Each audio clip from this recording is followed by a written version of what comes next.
Hello guys, देखिए हम लोग का डेला किस तरह फंस गया था। सो उठा रहे हैं माटी डंप करने के लिए, किस तरह डेला पलटने के लायक है। इसलिए हम लोग 4 आदमी लटक गया है डेला में।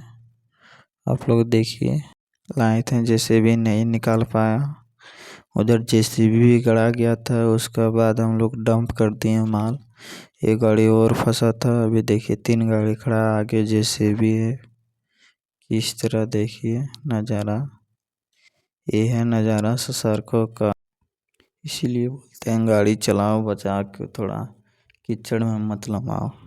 ये लोग का बोल रहे थे लेकिन थोड़ा घूर के चल जाओ, लेकिन नहीं गया।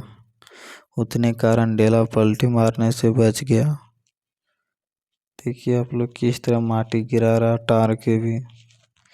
इधर देखिए किस तरह गड़ा हो गया। जैसे भी लाए हैं, जैसे भी ये तार जा रहा था पूरा दब जा रहा था, इसीलिए जैसे